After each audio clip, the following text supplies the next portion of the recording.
Hi, this is Dave Birkett, Lions beat writer for the Oakland Press, back with another edition of Lions Lowdown on theoaklandpress.com. The Lions are 0-2 after a couple telling losses to Atlanta and Green Bay, heading into this weekend's big game with San Francisco. Former offensive coordinator Mike Martz, former quarterback JT O'Sullivan on the other sideline. I think you probably have to be a fool right now to pick the Lions to win, just the way that they've lost those first two games. But I do have three keys for them to get their first win heading into the bye week. The first one, and most important, is that they get off to a good start. In both of their first two losses, the Lions fell behind 21-0. It's an impossible hole to dig out of. They almost did it last week against Green Bay, came back to take the lead, 25-24, then blew that with a couple John Kitna interceptions late. And, that's really basically the defense playing in a hole like that. They just get too far behind the eight ball, trying to do too many things. The offense has too many options on its hand, and we saw that really take its toll on the Lions defense late last week. That's why they ended up losing that game.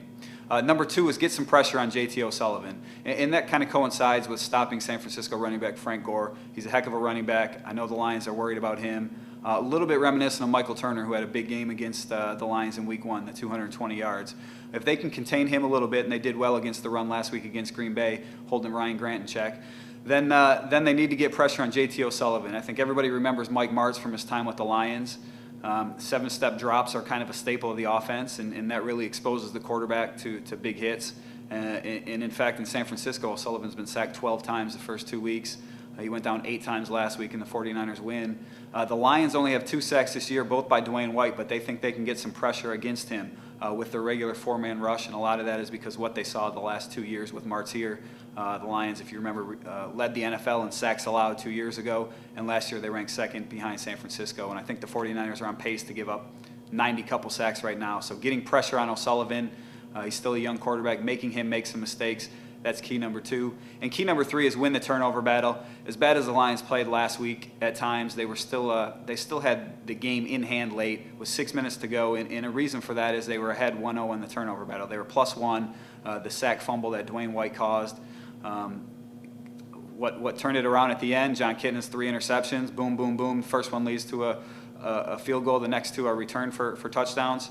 Or the first one led to a touchdown, the last 2 were returned for scores, and that was really the end of the day for the Lions. So if the Lions can win the turnover battle for the first time this year, they have a shot to beat the 49ers in San Francisco. And it's really important that they do that heading into the bye week. Obviously, there was a lot going on this week. Irate fans, some questions in the locker room with Roy Williams, John Kitna having some issues with the offense. It seems like John Kitna's kind of breezed past coaches at times. Just his body language doesn't give off a good vibe. But they seem to have quieted that a little bit towards the end of the week. And if they can get a win going into the bye next week with the Bears at home the week after, there is some thought inside the organization that, hey, maybe we can get this thing turned around and we can get on a roll again. So don't expect to see any major changes either way during the bye week, win or lose. But I do think a win is important for the Lions' collective psyche. And speaking of the bye, we're going to be off next week with Lions Lowdown. We will return the week after that to preview the Bears game.